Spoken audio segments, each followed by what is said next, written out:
Welcome to प्रशासनिक गुरुकुल। गुरु series में आज हम फिर से करंट अफेयर्स और इंडियन हिस्ट्री जो है उसके सवाल सॉल्व करेंगे। प्रश्न पहला क्या है? बरिंद्र घोष जो हैं वो इन न्यूज़पेपर्स में से किससे एसोसिएटेड हैं? बहुत इंपॉर्टेंट क्वेश्चन है।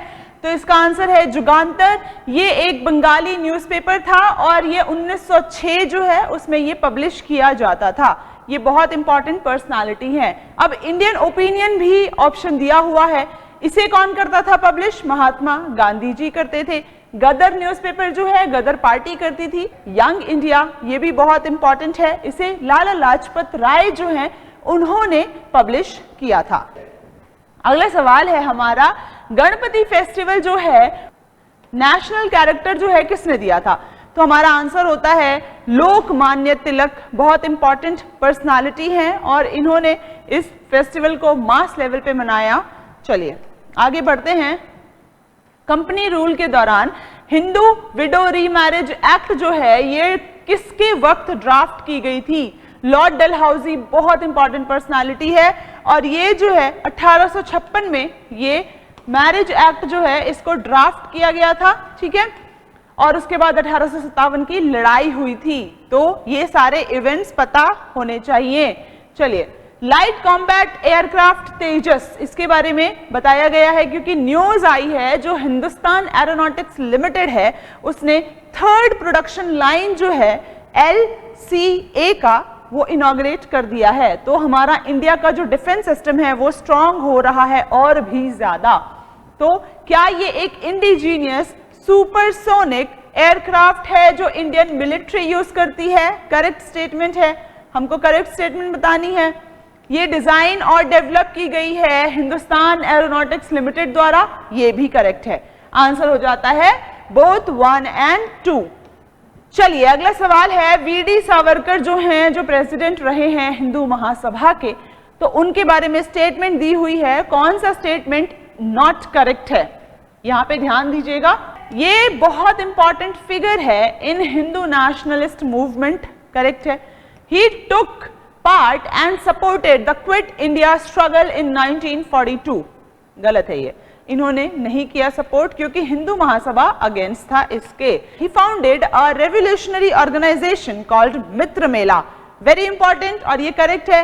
He was one of the accused in the assassination of Mahatma Gandhi, ये भी करेक्ट है।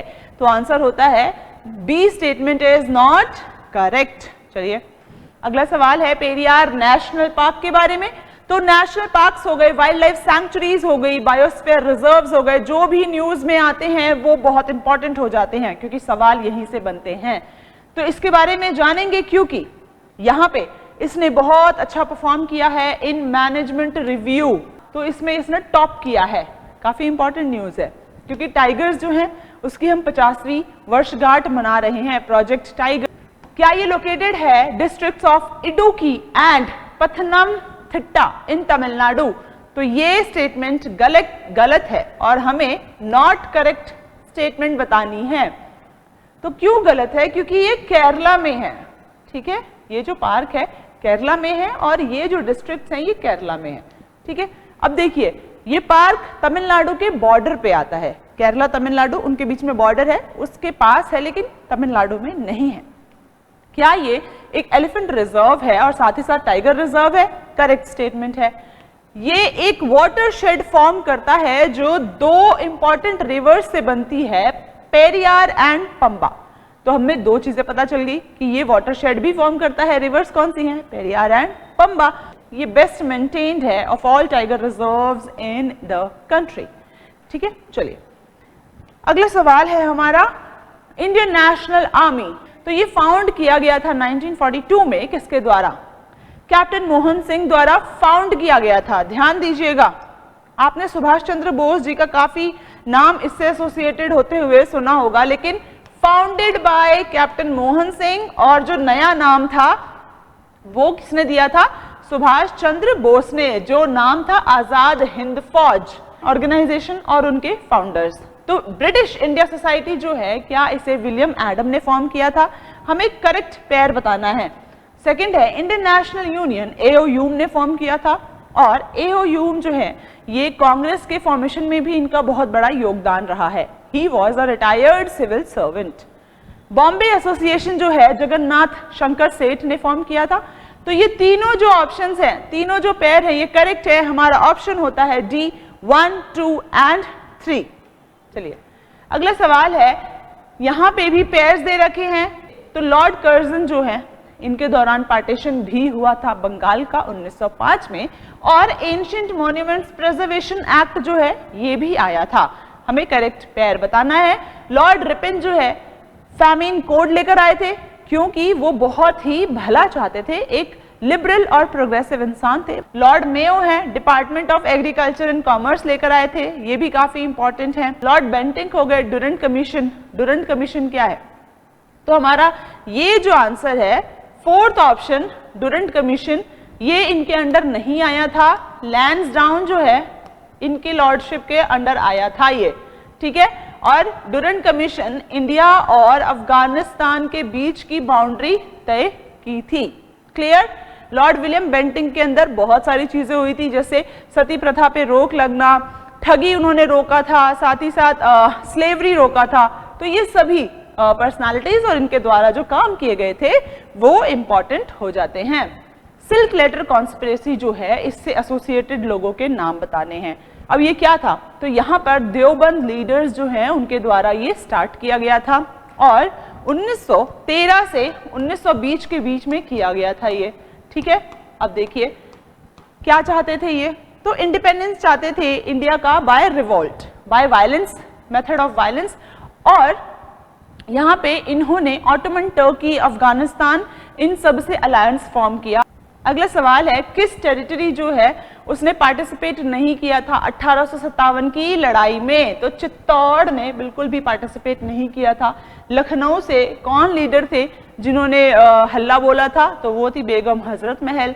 जगदीशपुर, मेरठ, अवध हो गया, राइट। अब देखिए एजुकेटेड इंडियंस थे, 1857 की लड़ाई के लिए उन्होंने सपोर्ट नहीं किया, क्योंकि वो सोचते थे कि ये जो है बैकवर्डनेस को प्रमोट कर रहे हैं। 1857 की लड़ाई जो है ये टाइम के पीछे जा रही है, जबकि ये वक्त आगे जाने का है, इसलिए एजुकेटेड इंडियंस ने भी इसका अपोज किया था। चलिए, tiger census in India is conducted by the government in every 4 years। 4 सालों में एक बार टाइगर सेंसस होता है, और हमारा इंडिया का वर्ल्ड रिकॉर्ड भी हमने बनाया है टाइगर सेंसस में, एक मास लेवल पे करके, साथ ही साथ टेक्नोलॉजी का भी भरपूर हमने इस्तेमाल किया है। अब यहाँ पर एक रिपोर्ट सामने आई है जिसका नाम है कोपरनिकस क्लाइमेट चेंज सर्विस। तो अब इसके बारे में पढ़ेंगे। क्यों? क्योंकि एक रिपोर्ट आई है कि जो मार्च का महीना रहा है 2023 का, वो काफी ज्यादा उसमें वेरिएशन देखे गए हैं। अंटार्कटिका में जो सी आइस है वो सबसे ज्यादा कम दिखी है। कि कोपरनिकस जो है, क्या ये most ambitious earth observation programme है अभी तक का? साथ ही साथ क्या ये इनिशिएटिव यूरोपियन कमीशन जो है वो करता है, और साथ ही साथ यूरोपियन स्पेस एजेंसी की भी पार्टनरशिप है? तो ये दोनों स्टेटमेंट करेक्ट है, और यहाँ पे हमारा आंसर होता है सी, बोथ 1 and 2। रामकृष्ण मिशन, ये क्यों लिया है हमने सवाल? क्योंकि प्रधानमंत्री जी ने 125वीं एनिवर्सरी सेलिब्रेशन किया है श्री रामकृष्ण मठ का, तो इसीलिए रामकृष्ण मठ, रामकृष्ण मिशन जो है काफी इंपॉर्टेंट हो जाता है। अब ये जो है रामकृष्ण परमहंस, इन्होंने ये मठ और मिशन स्टार्ट किया था, ठीक है।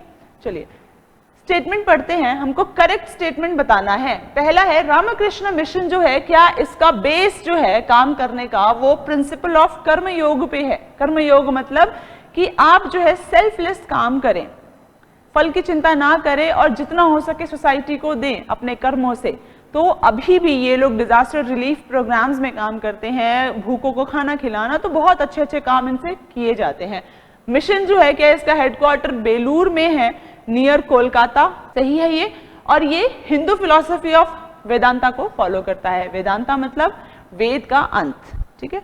तो हमारे दोनों स्टेटमेंट करेक्ट हो जाते हैं, और इसीलिए आंसर है बोथ 1 and 2। अगला सवाल है लो बैंड स्पेक्ट्रम और हाई बैंड स्पेक्ट्रम के ऊपर, इनकी डेफिनेशन क्या है? ये क्वेश्चन क्यों लिया गया है, क्योंकि cellular operations association of India जो है, इन्होंने गवर्नमेंट को बोला है कि मोबाइल कम्युनिकेशन के लिए एटलीस्ट 1200 मेगाहर्ट्ज स्पेक्ट्रम की जरूरत है इन 6 गीगाहर्ट्ज बैंड। तो यहाँ हम इसी बैंड के बारे में पढ़ेंगे। तो लो बैंड स्पेक्ट्रम जो है, क्या ये ट्रैवल करता है लॉन्गर डिस्टेंसेस पे, और साथ ही साथ मिनिमल सिग्नल इंटरप्शन होता है इसमें। हाई बैंड स्पेक्ट्रम जो है ये शॉर्टर डिस्टेंसेस को ट्रैवल करता है और काफी ज्यादा हाई कैपेसिटी देता है, अल्ट्रा फास्ट स्पीड देता है। तो देखिए ये दोनों स्टेटमेंट करेक्ट हैं, बोथ 1 और 2 आंसर हो जाएगा हमारा। यहाँ पे हमारे क्वेश्चंस खत्म होते हैं।